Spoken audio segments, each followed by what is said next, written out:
Hello, this is Watch All About with another watch review, and in this review we are looking at an offering from Akerfalk, and they are a Swedish brand offering 24-hour watches. So without further ado, let's start the unboxing process.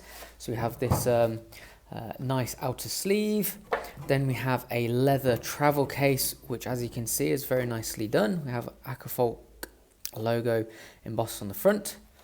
Then if I slip it open, 10% discount on straps, so that's good to know. And here we have the watch in question. So obviously the watch, but then a slip on the side for our spare strap. So here we have a spare Nato. We also have a Milanese strap as well, and a nice little strap. We have got some quick release pins as well, which is pretty handy, and a little tool to switch the straps out as well. So that's good. Let's just get the watch out in question. I'll keep these out as well, and I'll move this out of the way. Okay, so here we have the watch in question. So Akerfalk is saying that this is obviously a 24-hour watch, but it's also vintage inspired, in particular from the 60s. Certainly is the case, as you can see it at a glance. We have a very vintage feel to it, primarily because of our domed crystal, which is very nice, as you can see, but also the colour scheme, the thin spindly lugs, everything is quite vintage inspired about it. So without further ado, let's discuss some of the specifications. So this is called the First Season, that's the name of the model, and the price of this watch is £189, or approximately $240 or €215. Size-wise, 40mm in diameter with a 10.4mm height and a lug-to-lug length of 47mm. Now, I personally think it fits me really well. I've got about a 7¼ inch wrist, and for me, I think the size is absolutely perfect. Looks so good on, you know, it looks at home on my wrist, honestly. And then the size as well, the weight, 53 grams, very comfortable, very easy to wear. So it really works really nicely on the wrist. Water resistance is 5 atmospheres or 50 meters. Now that's quite surprising actually, because it has a little fly.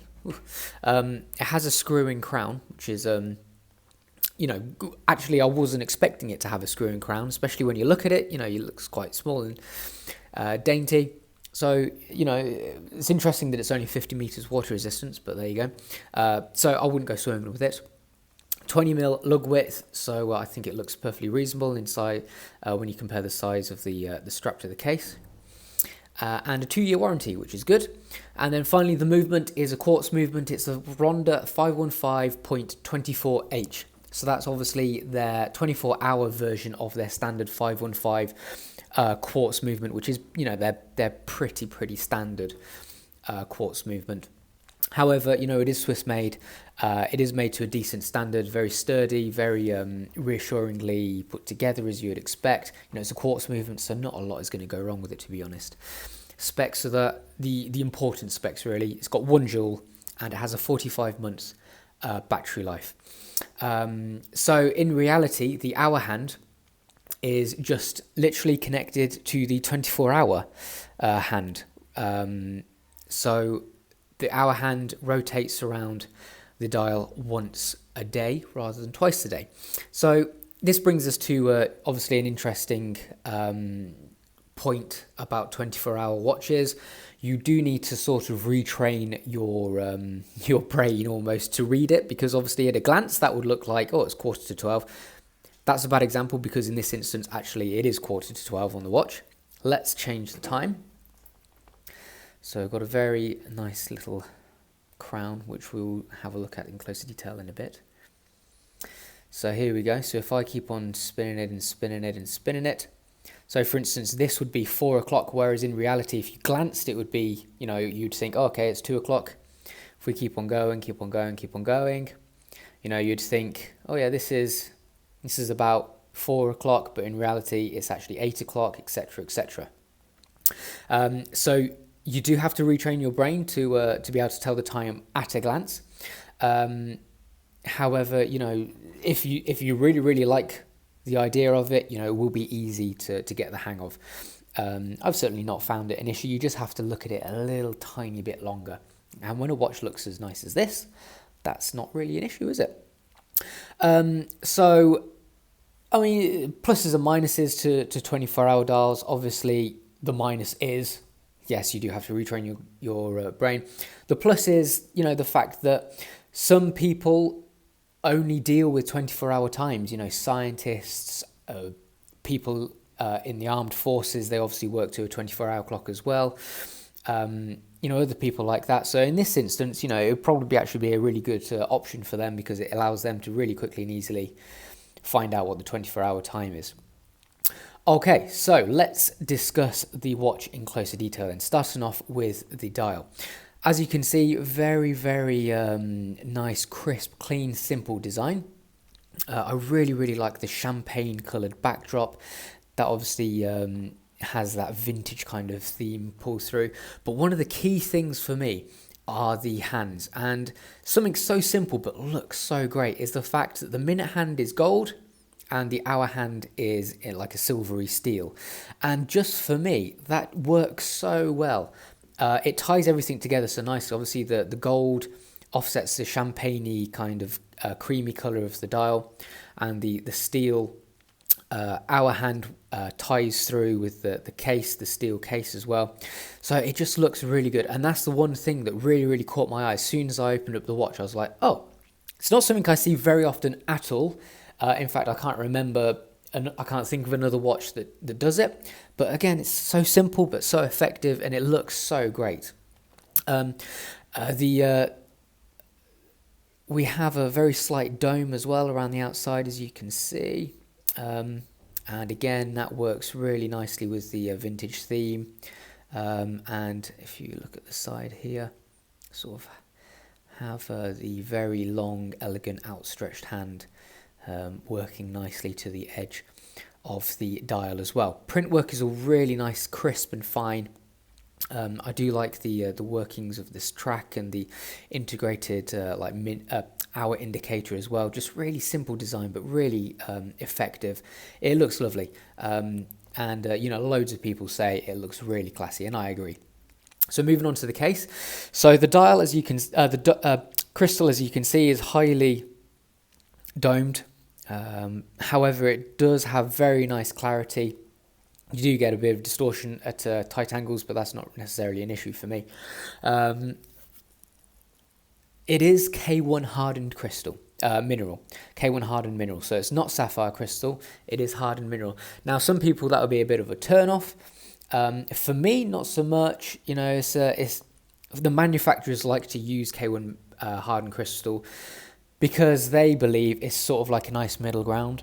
It's more scratch resistant than standard mineral, but it's more shatter resistant than sapphire crystal. Personally, if I had a choice, yes, I would choose sapphire, but I appreciate, highly domed crystals like this can be more expensive, more difficult to make if they were fully sapphire.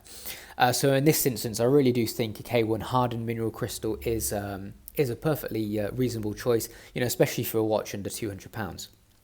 It does look really nice, and as I mentioned before, it has great clarity. You can see we have a very slight blue hue, anti-reflective coating as well, so that has a nice visual impression, and just the dome finish of it creates such a beautiful viewing experience as well, so that's a really good plus.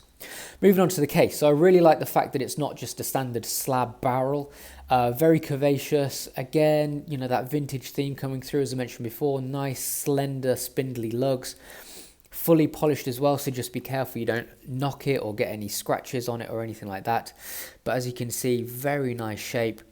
Have this little line which splits the case main with the bezel as well, but that splits it up nicely visually. It's just a lovely, lovely manufactured case, and the finishing is top notch. If we have a look at the case back, if I just give that a very quick wipe,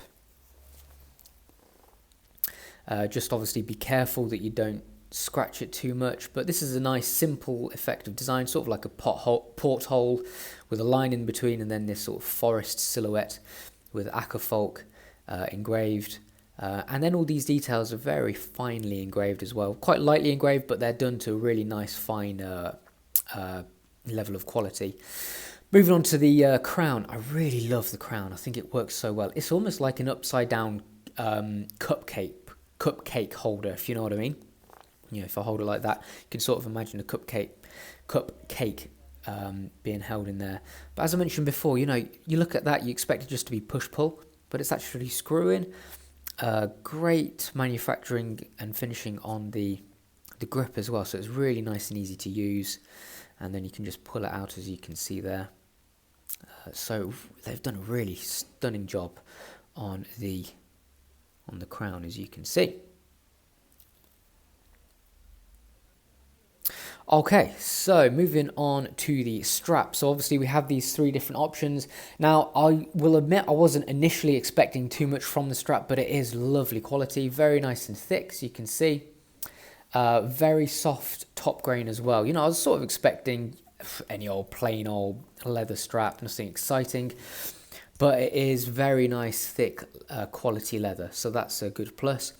We have standard, you know, pretty standard boring tang buckle, but at least it's got the Akerfalk logo engraved on the end there, so that's a good plus. And if I take it off again, you can see we have quick release pins, so that is another plus. So it is quite easy to change the straps. So if we have a look here, there we go. Take that one off and then just line this up.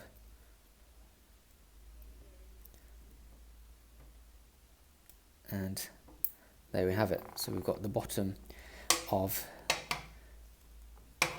the Milanese on, and then the top of the Milanese here. And here we have a completely transformed watch. As you can see there, even more vintage inspired now, I think, with the Milanese strap. So if I just pop that on, as you can see there, completely transformed the look. And how long did that take me? Less than half a minute. So that's a really, really good point of the quick release pins. It works so well. And for me, you know, works so well. I don't necessarily think a NATO strap works too well with the watch, but you know, some people will differ. I personally, you know, can take or leave a NATO strap, but some people absolutely love them, so I think it will work really well for them. Let's just take this off and show it on a NATO strap. So I'll use this as an example rather than actually putting it on. So there we have it on a NATO style strap, if you can see. So yeah, I think it probably would work really nicely, actually, to be fair. So that's good that we've got the options there. Let me just pop the leather strap back on.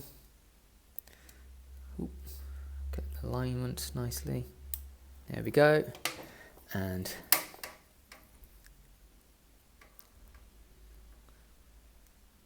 there we go. Very nice and easy. So it's great that we get three different options. Obviously, the leather strap's really good quality. The thickness of this Milanese strap is really good as well. Really good quality on that. Very soft, easy to wear.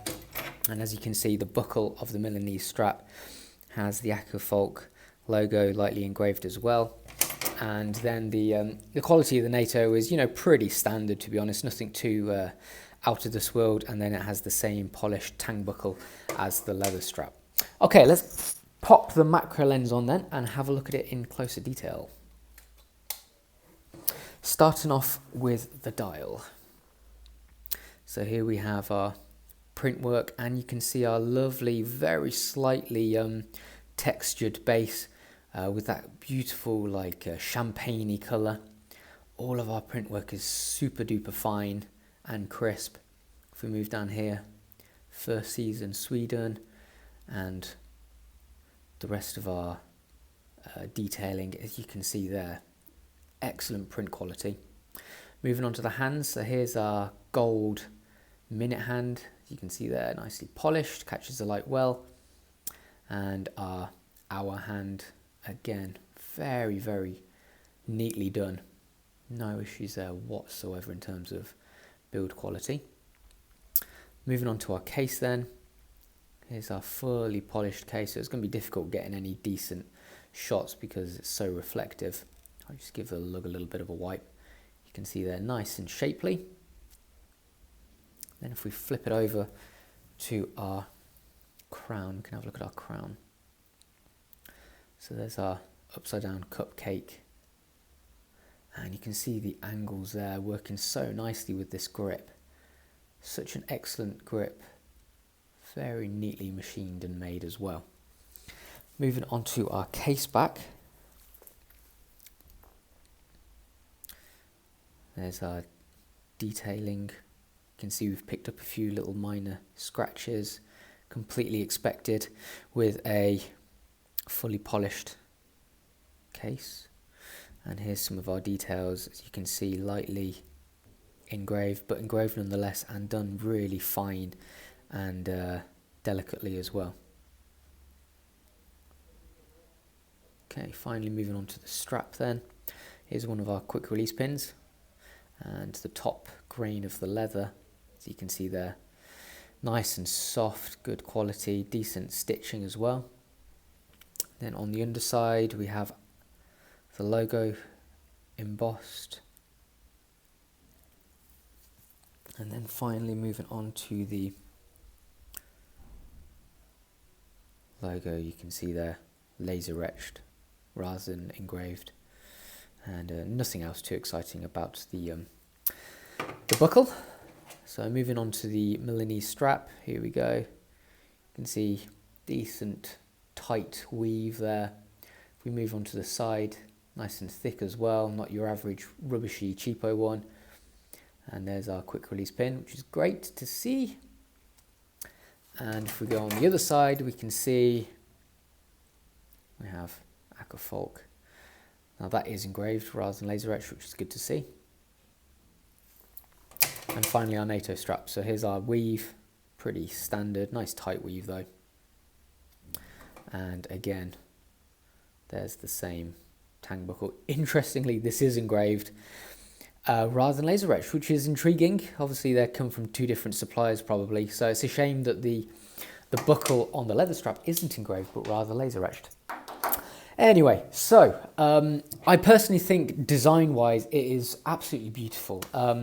If you're into vintage themed watches, very 60s inspired, then this really ticks all the boxes. The beautiful domed crystal, the fully polished case, but the added addition of a really nice, unique crown.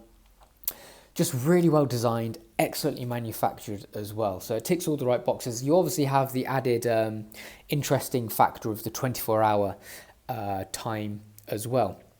So, if you're after a 24-hour watch, then I'll definitely recommend this one. However, if you're after a vintage-inspired watch, then this should be one for you to consider. However, obviously, you do need to consider the fact that it is a 24-hour dial, and you will need to get used to that. There's no doubt there. However, I really love it, and I think for the price, it is beautifully made and so well designed, and it just looks the part as well. It looks great on, feels great on as well. So they've done a really good job. So this is the Akerfalk First Season. Thanks for watching, guys. So don't forget to like, subscribe, and comment, and I'll see you next time. Thank you. Bye-bye.